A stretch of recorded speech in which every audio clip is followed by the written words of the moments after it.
Hindi kayang baguhin ng ingay mula sa anumang sektor o grupo yung nakasulat sa batas. Hindi naman ako si Andrew E. na sinong mas malakas. Pinakamalakas, pinakamingay. Kung pwede lang daw, bukas na mismo. Mukhang hindi nila alam ang rules. Sir, kung sabihin ng SC na magsimula na kayo agad. Bukas, hindi namin kayang gawin yon. Wala pa nga kaming ginagawa, inakyat na kami, kayo naman. Di lalo pa pag may ginawa kami na medyo opinion lang ng isa, dalawa o tatlo. O yun lang ang pag-usapan natin, di ba? Ay.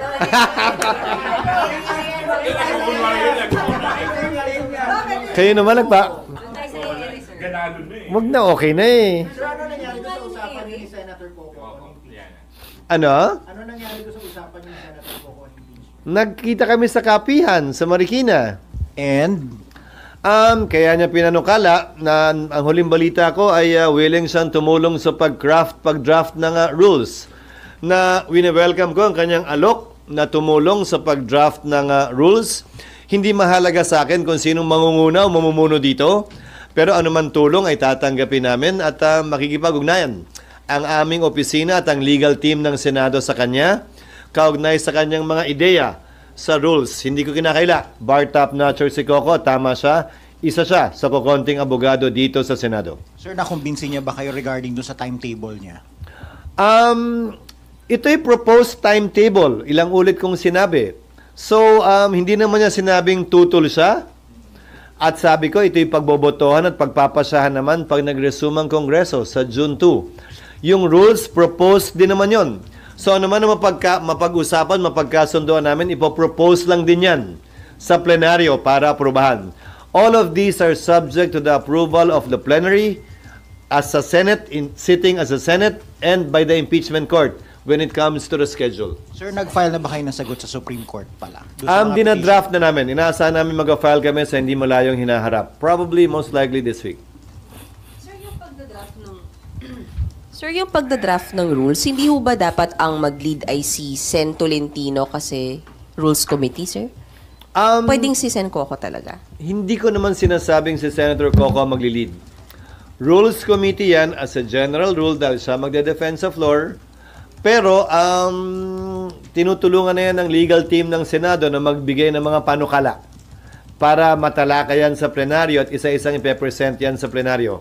Committee on Rules ang mag-represent yan. Didistinguish ko. Yung rules, Senate sitting as a plenary, as a Senate, ang magde-decide yan. Yung calendar, impeachment court ang magpapasa niyan. So, yung panibagong sombrero na magpapasa nun. Si Sen Coco po ay help lang, not lead. Yes. He's the minority leader and a part of the Committee on Rules. Sabi ni Senator Vincent Madjo, gagawa ng subcommittee para gumawa ng rules. Kailangan pa ba na lahat ng ito ay pag-aaralan pa ng Rules Committee dahil sila nga magrepresenta eh. Pero nandun pa lang kami sa stage na lahat ng inputs kinukuha namin at ipapanukala namin sa kanila. At ang hihilingin ko sa Committee on Rules, ipresenta ito lahat sa plenaryo. Sir, yung sa sa calendar na bigay na sa lahat ng senator. So far, sir, may nagpahayag na ba na gustong mas paagahan at hindi July 30 o so far okay sila sa July 30? Wala pa namang nagpapaabot pero maikli pa lang naman yung panahon na lumipas at hindi naman nila kailangan magpaabot dahil nga ito'y pagpapasahan ng impeachment court pag ito'y nakonbina. The calendar will not be approved by the Senate sitting in plenary. The calendar will have to be approved by the impeachment court. Although it's the same composition. So when you convene on June 3? Yes. Usapan niyo ba ni Sen Coco yung opinion niya about Article 6 and Article 11, yung distinguishing the role of the Senate as a legislative body and as an impeachment court? Hindi namin napag-usapan. Bakit? Anong sabi niya tungkol doon? Kasi ang binabanggit niya, pwede talaga kayong mag-proceed na before June 2 since hindi nyo kailangan in session dahil hindi naman kayo aakto na legislative body, but impeachment body. Hindi namin napag-usapan yon. Pero may problema kay hindi pa nare-refer officially sa plenaryo yung impeachment complaint. Tinanggap pa lang yan ng Secretary General ng Senado. Under our rules, officially dapat basahin yung impeachment complaint. Nung nakadaang panahon, majority leader ang gumawa niyan. Pero nung tiningnan namin yung rules ng Amerika kung saan binasa yung rules ng Senado, ang nagbabasa nun ay prosecution. Yung House prosecutors ang nagbabasa nun sa plenaryo sa Senado, sa Amerika. At yun ang direksyon na nais namin tahakin kaugnay nito. Dahil hindi trabaho ng majority leader na gampanan ng papel ng House prosecutors na siyang magbabasa ng reklamo o impeachment complaint sa plenaryo. So sa June 2, sorry Kuya. So sa June 2, ang magbabasa ng complaint sa plenary ay from House? Yun ang ipinapanukala namin at yun ang tila direksyong tinatahak na ngayon ng legal team upang sa gayon ay magawa ng formal ito. Dahil nga, kinopya natin yung rules natin sa Estados Unidos at yun ang kanilang practice. SP, but do you agree that your role, your hat as Senator Judges, hindi siya kasama ng legislative function niyo? Maliwanag yon, pero lahat ng impeachment na ginanap ng Senado natin mismo, hindi ng ibang bansa. Nagsimula ng in-session ang Senado, tumuloy kahit na nag-recess ang Senado. Hindi pa tayo nagsisimula ng in-session ng Senado. Yun ang inaalala ko kaugnay dyan sa mga panukalang umupo na lamang kami bilang impeachment court ngayon. Kapag kami misstep o mali kami dyan, may dagdag rason na naman na idemanda ang Senado. Hindi ako takot sa demanda, pero may dagdag rason na naman idemanda, umakyat, questionin, baka imbis na mapabilis, ng mga gustong mapabilis, mas lalo pang tumagal ito. Pero SP, as correctly pointed out by Sen Coco, whatever happens naman, may aakyat talaga doon. May magpapile talaga. Pero hindi sa dahilan yan. May umakyat na nga pero hindi sa dahilan yan. Hindi na nga ako sang-ayon sa dahilan ba't pa namin dadagdagan? Wala pa nga kaming ginagawa, inakyat na kami, kayo naman. Di lalo pa pag may ginawa kami na medyo opinion lang ng isa, dalawa o tatlo. Titiyakin namin na anumang gagawin namin ay sang-ayon sa batas sa aming pananaw at hindi simpleng teorya lang na pwede nating gawin ito. Lahat naman pwede kung sa pwede lang ang pag-uusapan. Pero dapat may sinasandalang mas solidong basihan sa batas. And you told Sen Coco that... Hindi nga namin napag-usapan yan. No, I mean, it's the assumption that you have the backing of the majority. Sabi niya daw sa kanya, tama yung assumption niya. Wala namang rason para isiping hindi. Dahil sa parte ng mayoriya, wala pa namang nagsasalita na tumututol at hindi sumasang-ayon kaugnay sa ginagawa ng Senado sa ngayon. Pero before that, sir, wala pa pong consultation with the other senators about the timeline. Ito yung konsultasyon. This is not written in stone. How many times do I have to say that? This is a proposal. Even the letter itself said it's a proposed calendar that the senators will approve when we convene. So, kumbaga mag-iintay lang kayo, SP, kung meron mang senators na magre-raise ng concerns about the proposed timeline. Or kahit i-raise nila, okay lang. Pagbobotohan naman yan at pagpapasahan pa rin pag nag-resume kami. Ulitin ko, kahit anong kapihan na gawin namin ngayon, hindi naman namin pwedeng i-carry yan. Kailangan pa rin formal na aprubahan yan pag nag-resume kami. Yung sinasabi ni Madjo na magpo-constitute ng subcommittee, hindi pwede mag-start without hindi ba nag-resume yun? Pwede naman. Wala namang problema yun. Pwede niyang gawin yun. Karapatan niyang gawin yun. May kapangyarihan siyang gawin yun. Ulitin ko, anumang pag-aaral kaugnay ng rules, dapat ginagawa na yan ngayon. Anumang hindi pagkakasundo tungkol sa rules, magandang mapagkasunduan na ngayon.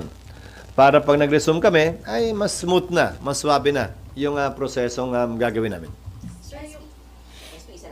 SP, yung pag-lead lang ng rules under kay Majority Leader Tolentino, wala kayong nakikitang problema since busy siya sa pangampanya? Ginagawa na nga namin sa ngayon eh. Ginagawa na ng legal team ng Senado sa ngayon. Ano mang gagawin ng Rules Committee, kausap ang sino mang resource person, it will just supplement whatever is being done already now. At sa dulo, pagsasama-samahin yun, tapos pagdating ng session, i-consolidate at ang magpe-present niyan ay Committee on Rules. So hindi nakakabagal na nangangampanya yung head ng rules? I don't think so because things are moving as we speak. Nung nakausap niyo Silang dalawa kaya yung pag-usapan nyo. Si minority at majority na lang. Ibig na dinadamay nyo pa ako dyan. Sir, wala ba silang balak mag-usap na nga lang po silang dalawa na lang? Sir, nung kausap niyo po si Sen Coco, did he already give you proposals sa mga gusto niyong amendments sa rules? No, ang pinag-usapan namin, ako yung nagpunta, nung nakita kami nakita sa Marikina. Nangampanya siya eh. So, yun ang pinag-usapan namin. Hindi namin napag-usapan. Walang about this? Walang about this? Ano? Nothing about it. Mga sa gilid-gilid lang. Ano yung gilid na yun? Ano? Ano po yung mga sa gilid? Wala. Ano ba sinabi? Mamaya na lang, kwento ko mamaya. Hindi naman pang quote eh. Sir, hindi sir, soundbite lang. Kasi sir, di ba parang ilang beses Nagkausap na kami. siya Basically, ang nag-request. sinabi lamang niya, na pwede kong sabihin, na sinabi niya, ay opinion ko yung binigay ko at tila suportado naman ng mayoriya yung iyong posisyon. Sabi ko, proposal lamang yon. Wala namang kailangan suportahan o hindi suportahan dahil proposal yon. Lahat to isa sa pinal kapag nakita-kita tayo pagdating ng Hunyo. Yung letter po kay VP Sara and kay House Speaker na receive na po ba nila? And may Malamang. initial na sagot, may sagot po bang kailangan doon? Or Walang just- kailangan sagot. Hindi rin nila kailangan i-acknowledge dahil if ever it was properly served at merong either return card yon o may affidavit of service yon. So hindi naman kailangan patunayan pa natanggap nila at hindi rin nila kailangan sagutin. Gusto lang namin maging transparent kaugnay sa lahat ng ginagawa namin.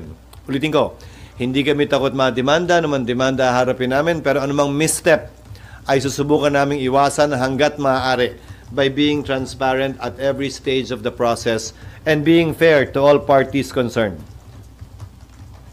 Kaya parehong panig ang binigyan namin ng kopya, hindi isa lang. SP, binabanggit po si Sen Coco, it's now up to the people. Favorite mo talaga yun. To pressure the senators. Na To. Kung gusto nila mag-start talaga ng before June 2 yung trial, or maghintay pa ng next month. Sinabi ko na yan. Wala naman sa clamor o pressure yan o palakasan ng boses. Ang sinasabi ng batas ay ang sinasabi ng batas. Unless sabihan kami ng Korte Suprema sa mandamus petition na pending ngayon, ang sinasabi ng batas at saligang batas at ng Senado sa ngayon bilang sole trier of impeachment ang siyang mananaig at hindi yung gusto ng mas nakararami lamang bagaman ito'y labag sa batas. Hindi naman porket mas mag-ingay ka, lalabagin na natin yung batas. Hindi naman porket takot ka matalo, lalabagin mo na yung batas para lang manalo ka sa eleksyon na darating. Hindi ako naniniwalang ganun yon. Kung ano ang tama ay tama, kung anong legal ay legal, kung anong naaayon sa batas ay naaayon sa batas. Sino man ang tutol dito, sino man ang mapapaboran nito. Yan ang dapat nating sundin at sundan. Sir SP, so kapag sinabi po ng SC na yung forthwith ay agad, susundin niyo, sir? Depende kung anong ibig sabihin nun. Depende kung anong sasabihin niya, anong agad. Ibig sabihin, sir, kung sabihin ng SC na Bukas. magsimula na kayo agad, Bukas. susunod kayo. Paano?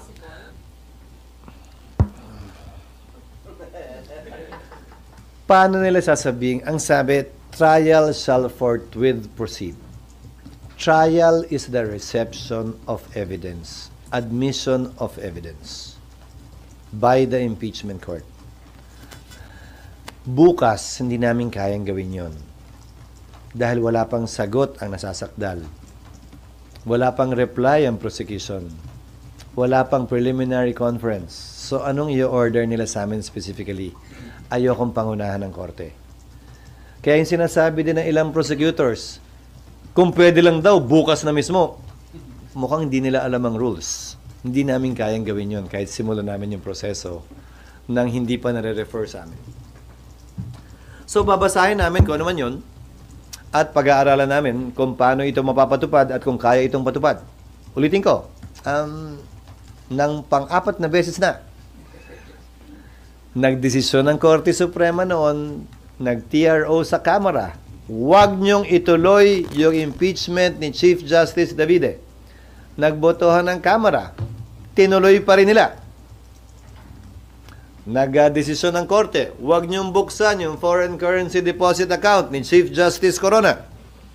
Nag-desisyon ng Senado, galangin natin, sundin natin.